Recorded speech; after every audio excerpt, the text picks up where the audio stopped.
thank you to the Fulbright Austria team and to all of them for their hard work making my stay in Graz a pleasure and being in Austria a pleasure. Thank you very much to them. Thank you to you for coming. And I want to say thank you to you for all of your good discussions yesterday.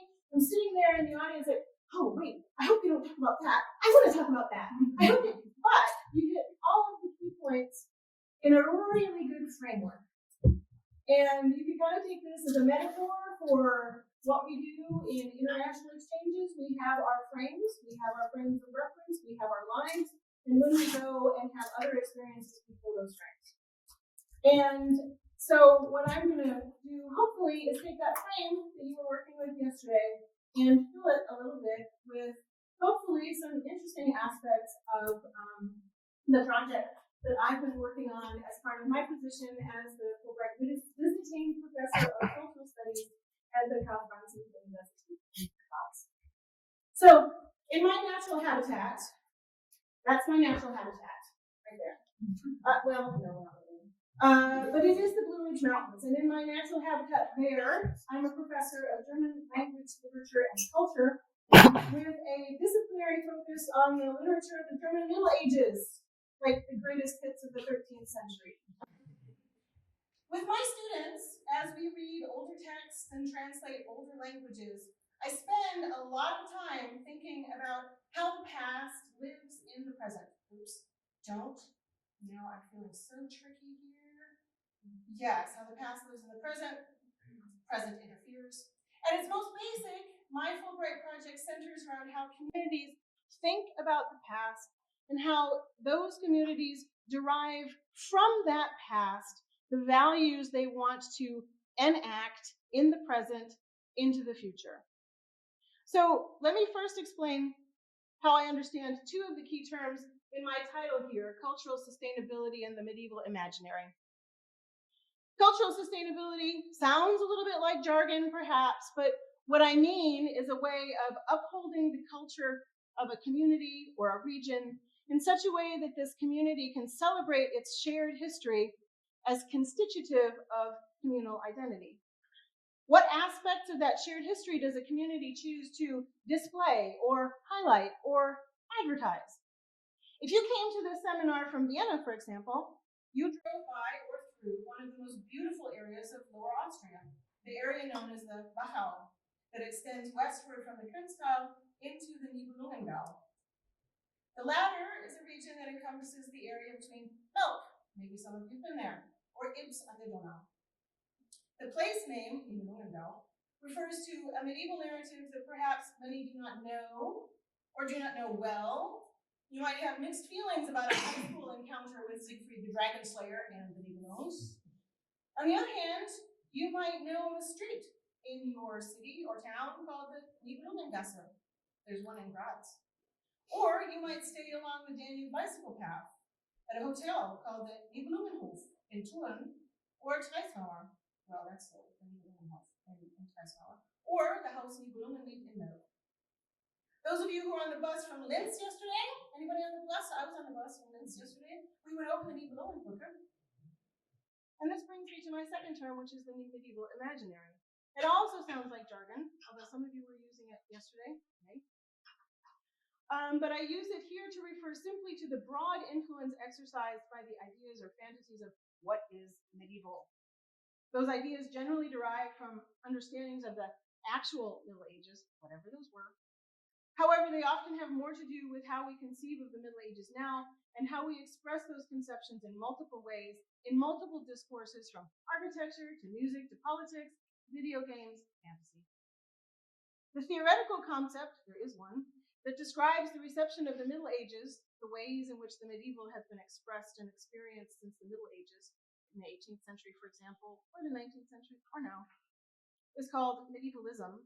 Medievalism, or the use of the Middle Ages to interface, as I would put it, with the modern world, for our purposes, can function as a powerful vehicle for cultural reflection.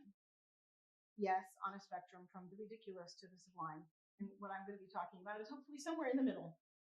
I hope to show you here then how some of the aspects of the contemporary landscapes of the US and Austria offer some thought-provoking examples of medievalism as monuments in public space. So let me start with a couple of brief examples. This is not medieval, I know, but it is a monument, and it comes from a place that I call home in the Blue Ridge Mountains of North Carolina. So my question to you, what do you see, and what does this seem to convey to you? Guy on a park bench with a guitar. Maybe we feel comfortable, maybe it's familiar. We were treated to a lovely performance last night with a guy and a guitar and lovely people singing, right? So maybe we hear our favorite folk song in our heads as we pass by. Maybe we think this is going to be a friendly and welcoming place where we can share music and song with other people around us. The second monument is an example of medievalism from a place to the east of here. Has anybody seen this? Yeah, it's in town. It's on the edge of a town center at the entrance to the park along the Danube. And so, what do you see? If you know what it is, don't say. Because I'll tell you. But we're curious. Have you ever stopped? If you've seen this, have you stopped by? Some people that I've asked about it, if they've gone by, the Danube bike path is right behind it. And we're looking toward it. The Danube is on that other side. Some people have stopped. We talked yesterday about monuments as gathering places, right? This would be a good marker to gather at. There's an ice cream store around the corner. Some people stop and have ice cream. But this is interesting. And it looks like an interesting installation. There's a fountain, there's a book, looks kind of medieval-ish. What is that? Let's keep going. So both of these, this is Doc Watson. The statue is in Boone, North Carolina. That's where Appalachian State University is, where I'm at home.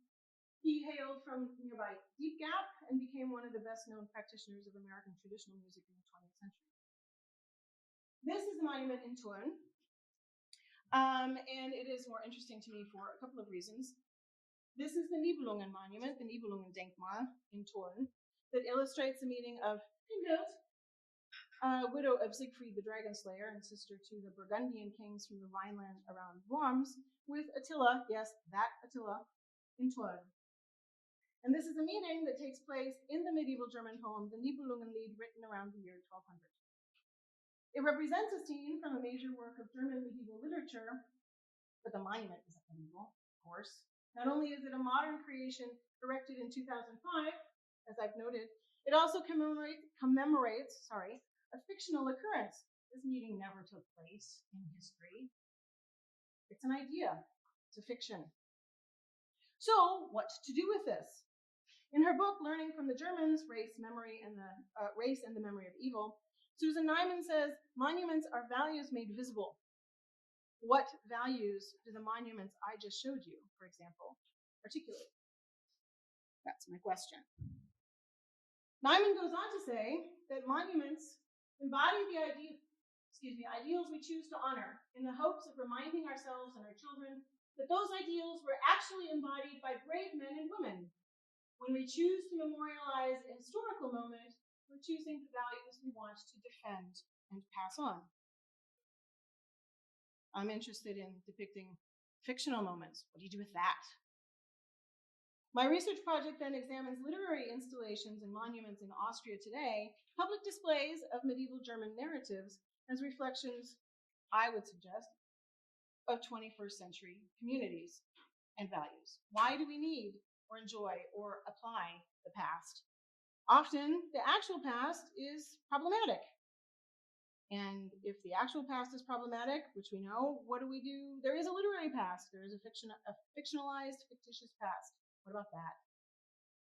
My project asks these questions as I seek to examine and compare several public installations based on medieval narratives, as I said. In Styria, there's a project called the Steirische Literaturpfade des Mittelalters, or the literary pathways of the Middle Ages, and along the Danube, the Nibelungen monuments in Thun, in Frischland, and in Vienna. Such public installations, often as monuments or memorials, offer visible and tangible articulations of communal values. Furthermore, they're supposed to make us think. German is so helpful in this regard with its word for monument. That's the lower quote here. A Denkmal commemorates an event that needs to be thought about. Thank you, German. The root word is denken, to think, and it signals the enormous amount of thought devoted to the question, what do we remember in matter and how? Aaron Thompson, this is the quote above, answers that what we remember in monuments are exemplars. Monuments spotlight people whose lives and deeds viewers are supposed to emulate. And then you kind of wonder as you're walking around a park and you see these monuments, who were they? And what are we supposed to emulate? It's a question of reception. As I look at the monuments and installations I'm interested in, the ones that depict the literature and literary figures of the German Middle Ages, my overarching goal is to examine not just how these medieval texts and inherited narratives of the Middle Ages are reimagined in the Austrian landscape, but also what values these monuments make visible. I'm an American scholar of German looking at Austria, so I also want to ask, how are these contemporary Austrian values? And while this might seem like a rather odd connection to make, I ultimately hope to suggest that we can look from modern Austrian installations back to the US, as some of you were doing already yesterday, and a discussion about how the past should and does resonate in the present, particularly through public monuments with medieval overtones, recognizing that these overtones may be more or less explicit to the audience. If Susan Nyman suggests that we can learn from the Germans, which is what her book is all about, well, I want to know what we can learn from the Austrians. So before I continue, let me just summarize for a second. I'm talking about monuments, values, heritage, public memory, identity, and medieval literature. These are my keywords and concepts on which the project is based. And so, okay, now we'll take a closer look. On this map with the arrows, and yes, you can see the primary locations of my focus. I said I have 3 installations that portray the Nibelung legend, the Siegfriedskopf at the University of Vienna. Maybe some of you have seen that, and if you haven't, there's an interesting reason why you might have overlooked it. And the Nibelung monuments in Kuschlarn is about here, and Tulln. And then my grant at the University of Graz has allowed me to investigate the Styrian literary pathways of the Middle Ages, which offer another perspective on the display of medieval literature at 8 separate locations in the province of Styria. And if you didn't know that there were 8 good reasons to go to Styria, now you do. In contrast to the monuments to the Nibelungenlied, which is a narrative that's had a place in German and Austrian national discourses since the 19th century, these Styrian literary pathways display texts and narratives that are maybe less well known, and yet they have a significance for local communities and their regional landscape. And so I'm going to talk about all of these monuments briefly in chronological order from the earliest to the most recent. So, to Puschlarn. Has anyone been to Puschlarn? You've probably been by it. Yeah. It likes to advertise itself as the Nibelungenstadt, and if you look at its public-facing materials, the Nibelungen are actually all over it. Puschlarn is a town of approximately 4,000 people, not far from Melk. In the Nibelungenlied, this town is the home of the noble Margrave Rudiger, trusted vassal of Attila the Hun.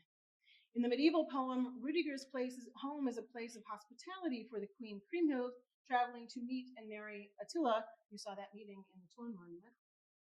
Later, Rudiger offers his daughter in marriage to one of Kriemhild's younger brothers, as the Burgundian group also stops to rest along the Danube on their travels east, and they never get home. This monument, erected in 1987, commemorates Puschlarn's role in the story. It appears rather traditional, it's kind of understated. In fact, if it reminds you of a monument you've seen to veterans of the World Wars on either side of the Atlantic, it should, as it was intentionally designed with those kinds of models in mind. A stone semicircle frames a simple display of 16 mosaic shields with the coats of arms from the cities where the Nibelungenlied takes place, arranged from left to right here, starting at the northernmost Metz and Xanten. Xanten is the home of Siegfried himself. The journey proceeds to Worms is on there. You can see Passau, Efferding. We're in the Efferdingerland right now. There's Frischlein, Milk, and it goes to Thun, Vienna, Estragon, which is the home of Etzel, and ends in Verona, which is the home of Dietrich of Bern, who is a vassal of Attila, and he's one of the few survivors left standing at the end of the poem. I said the Burgundians never get home. A panel which actually leaves you to wonder why you would want to commemorate this kind of story in the first place, but that's another question. A panel to one side of the monument gives a summary of the narrative story, highlighting the role of Frischlarn as the home of Rüdiger. The monument doesn't engage any more specifically with the narrative that connects the places represented by these coats of arms to the story. And in that sense, it provides a much more abstract framework. You have to bring the story with you, or you create your own story about what you think the monument is about. But whatever knowledge visitors bring to the monument, the place names anchor them. It's a fiction. It's an epic. It's a fairy tale from the Middle Ages, but the names anchor them in the very real geography of Germany and Austria. Makes the story real. In the early 2000s, there were 4 additional installations made, and you can't see this really well, but this is a figure of Rüdiger. You can see the bike trail is here. And honestly, if you were to ride by this, you kind of might miss it if you didn't know it was there, like a lot of things. But it's worth a stop. There are 4 figures then from the Nibelung story, and actually it was raining the day that I was there, so I was trying to listen to the audio, and the audio didn't work on 3 of the 4 figures. I was like, I'm very disappointed. But this is an attempt. If this is more abstract, the monument here, these are more playful ways of trying to engage visitors with the story that the monument commemorates. As the monument, I had an opportunity in April to meet the 4 gentlemen who organized and paid for and designed the monument. And according to them, the monument also facilitated connections among the very real communities represented here into the present. They had to go to every city and visit the city authorities to get permission to use the coats of arms on the monument, for example. And as members of the city council told me, the city proudly celebrates a tradition of openness and hospitality that this figure of Rüdiger exemplifies in the poem. They can't imagine having their city without this monument now, 40 years later. So, something completely different. This is the monument I said in Thun. It's about a town of 15,000 inhabitants, and it's about 90 kilometers east of Frischlarn. It's about half an hour by train from Meidling, from Vienna. This depicts the meeting of Kriemhild and Attila. She's agreed to become his queen. She goes with him to the lands of the Huns. And eventually she takes revenge on all of her brothers, those Burgundians who never make it home. They murdered her husband Siegfried, so she kills them all. And then she dies. But the monument doesn't show that. It also doesn't tell that story. It's not part of the monument's message. And the monument seems to support a kind of more aspirational version of the story, one perhaps suited to the early 21st century. This was done in 2005, after all. Not long after the collapse of the Soviet Union, not long after the European Union, and where an image of unity and hope felt right. They're getting married after all. The Thun monument conveys this sense of aspiration, maybe even optimism, in this juxtaposition of East and West. Kriemhild, the Western Burgundian princess from the Rhineland, arrives from the west, walking eastward. Attila, Etzel, who's in the middle, is coming from the east, facing west. Their costumes, like their physical features, highlight the different ethnic groups and traditions from which the sculptor imagines they come. On an individual level here, as well as on a cultural scale, the meeting of Kriemhild and Etzel is portrayed as the meeting of West and East. And indeed, the medieval Nibelungenlied takes great pains to remind us that while this is a meeting of Christian and pagan, it is characterized by a tolerance that the 13th century poet finds really quite remarkable. All of the encounters on that journey in the Nibelungenlied are peaceful and celebratory. Religious differences don't seem to matter, at least for the moment.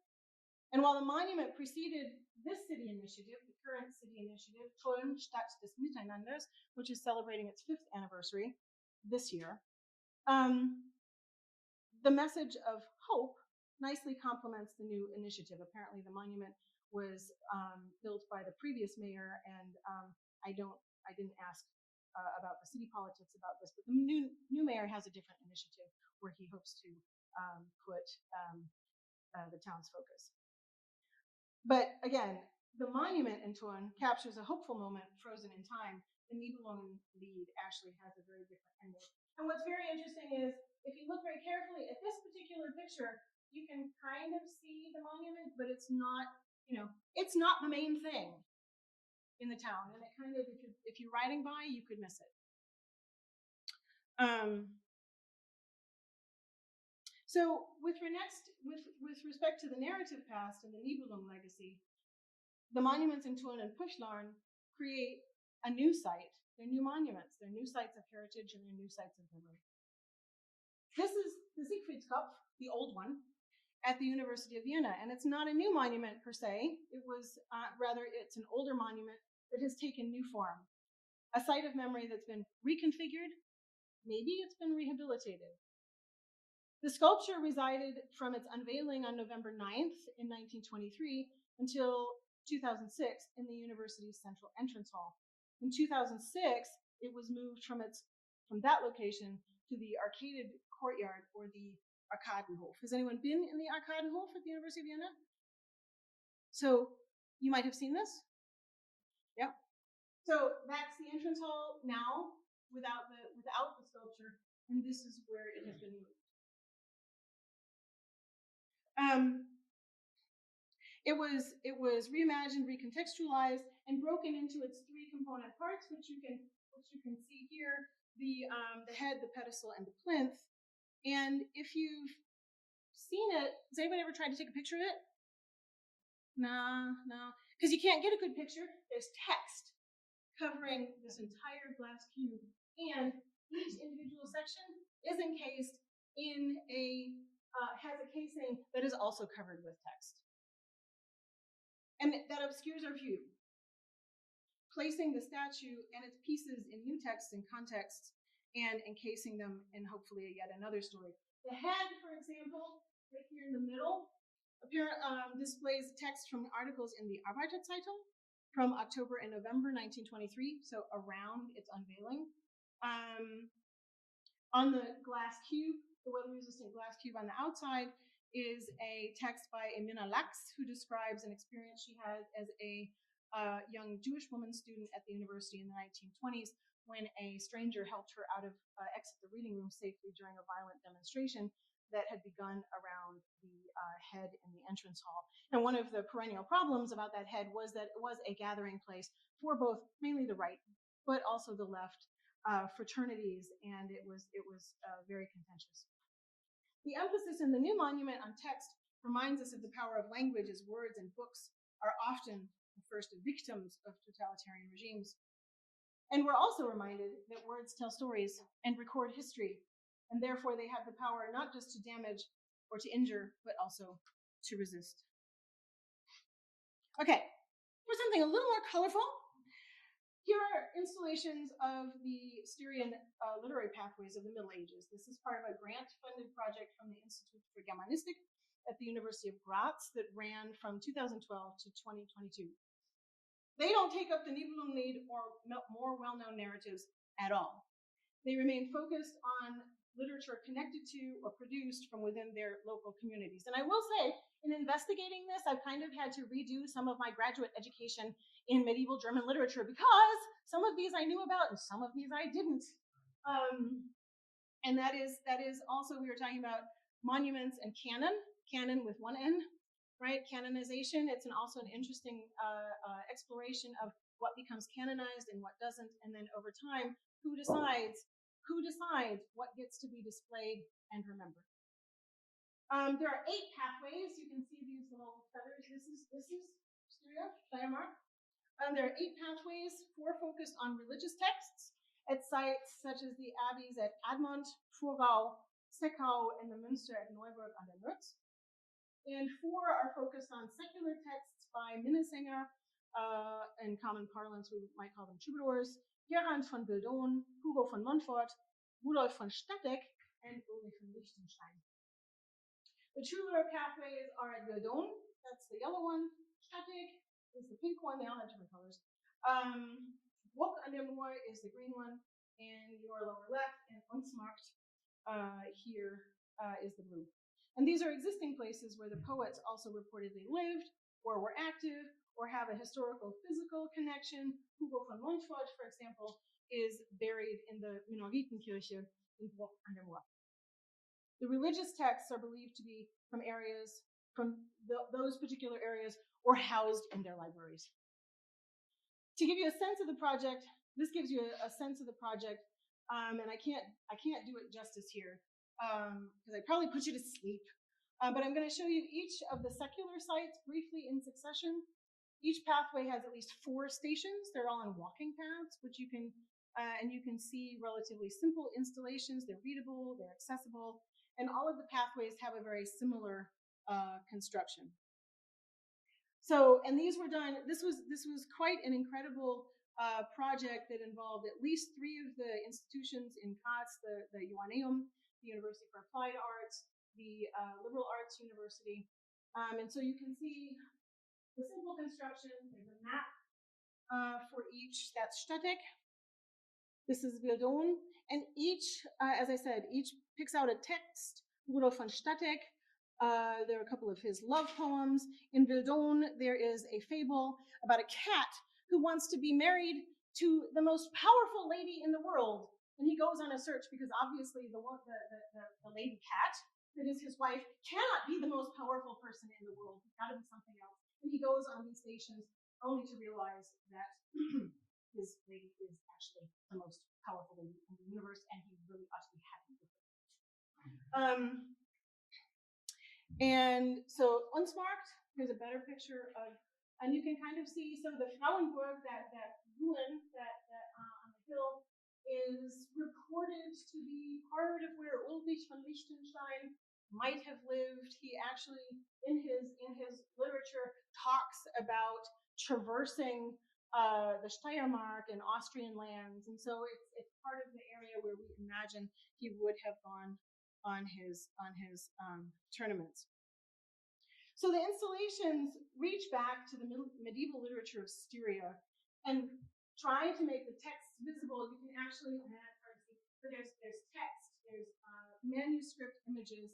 They try to make these texts literally visible in the landscape. The project designer calls them Lesezeichen im öffentlichen Raum als Netzwerk der Erinnerung, sort of public bookmarks as a memory network. It's an initiative that restores real medieval literature to the landscape in a way that gets back to very clear literary, historical, and geographic roots, the roots of that literature. And in a sense, I would see the project as a local and regional response to the overwhelming attention paid to a work like the Nibelungenlied on a national level. It's like, come on, people, we've got better things. Let's take another look. And this is what that looks like. When you compare the installations to monuments like those in Tulln and Frischlarn, or to museums like the Nibelungenmuseum in Worms in Germany, the literary pathways work toward a different goal. They focus and refocus attention on the medieval texts themselves. The language, there's Middle High German there. I'm just like, there's Middle High German in a public space. That is so cool.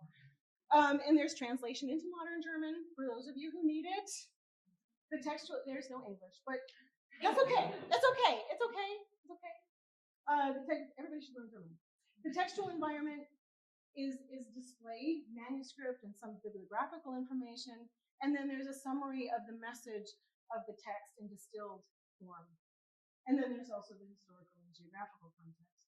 The unique strength of these pathways is the way in which they connect the physical environment of a text's inspiration, which you can kind here, and possible production with its message. These are small towns that have long celebrated, or more or less publicly, the legacy of their medieval past, in poets, in structural landmarks such as castles or Burgruine, in narratives and manuscripts, and local names of families and towns. The Pathways Project is many things. It's outreach, from the public to the university, or to the public from the university, the reinvigoration of medieval studies, the assertion of the importance and the relevance not only of literature, but specifically of older literature, the support of local and regional history. The installations are also sustainable, as the texts and the images are on reproducible transparencies that can be reprinted and replaced to address, say, weathering. Minimal upkeep is required. And the project also reveals an intentional desire to eschew the politics and the sensationalism, the marketing and the commercialism that can also accompany some of these endeavors. It's a very simple installation. With a distinct element of consciousness raising, the Literaturpfade provide a kind of counterpoint, an alternative way of displaying and deploying the Middle Ages in local communities that still wish to preserve and celebrate their history. And this alternative is a significant component supporting a sustainable cultural infrastructure in the modern memory landscape. Currently, a project is underway to create a digital space that houses all of these pathways in a digital form. Questions of relevance and sustainability and need for change were actively addressed for the Siegfriedskopf, whose relevance was re-articulated by the new concept that informed the current display. These questions obtained for the monuments in Thun and Frischland. The Thun monument seems much less prominent in city marketing now. The people I spoke to in Frischland, as I said, cannot imagine there's a town without it. And so what? So what, you may be asking at this point. Nice pictures, but so what? In a broader context, we can see these monuments quite literally in the landscape of the culture of remembrance, or Erinnerungskultur, that has impacted literary, cultural, and historical studies since the mid-20th century. The Nibelungen monuments, as well as the Styrian literature pathways, stand collectively in the Erinnerungslandschaft, the memoryscape, as new artifacts that uniquely give presence to the past, both literary and historical. And this is where I want to make a connection back across the Atlantic to monument work, which you also addressed yesterday, that still needs to be done in the US. Several of you reported talking about the American South and Confederate monuments. A couple of you hail from or studied in Virginia. In her recent book, No Common Ground, I apologize for the amount of text, the historian Karen Cox reminds us of how productive discussion should be focused around monuments. There are hundreds of Confederate monuments that still cast their shadow over the American South, and many communities will not achieve the goal of having honest discussions about what to do with them. But if they do, they will need to ask themselves, does a monument offering the Confederacy represent our community's values within the 21st century? The Siegfriedskopf had to change. It became the symbol of a legacy and a past that had become increasingly contentious over time. It still is. As I gather, there's a standing demonstration time on Wednesdays, I think it is, for protesters to gather. Yeah, mostly from the Burschenschaften, but I'm not sure. Yeah. So most Americans are not familiar with the Nibelungenlied, and even less so with Styrian literature in the Middle Ages.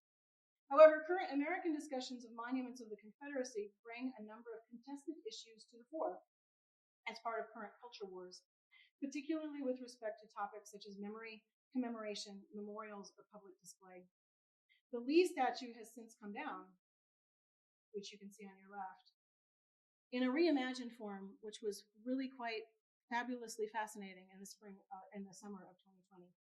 Sadly, after the murder of George Floyd, but a very moving response. Many other Confederate monuments are following. Like the myth of the Nibelungs in the German-speaking world, the myth of the lost cause in the US, that the South waged a noble fight in the Civil War and won some kind of moral victory for a higher cause, still resonates today. It reverberates with overtones often amplified by a tangle of medieval tropes and images co-opted by white supremacists. The deadly Unite the Right rally in Charlottesville, Virginia in 2017 made that very clear. Furthermore, Confederate monuments were erected to honor and celebrate the Anglo-Saxon and so-called chivalric legacy of the Old South, at least as certain groups wanted to perceive and promulgate that legacy. They are not the only public monuments designed to displace or intimidate minority populations in American culture. We can think of Mount Rushmore, for example, on sacred indigenous ground. So I come back, I'm almost done. You've been very good, thank you. I come back around to my questions of the medieval imaginary and cultural sustainability. How do we tell our stories? How do we represent our legends? How do we decide what to change, what to keep, how to go forward, what literature and whose language to use? Put another way, says Tracy Dion, who gets to be legendary? Dion is a contemporary author of young adult literature who deftly embeds an adaptation of King Arthur in a discussion of racism and African American struggles with the long shadow of slavery's legacy. In comparing the public representation of medieval literary heritage in recent Austrian installations with American appropriations of European medieval heritage, I think the Austrian examples offer some interesting possibilities for us to interrogate our understandings, US understandings, of older stories and to engage in dialogue about reshaping them. That is the power of literature, past and present. Thank you.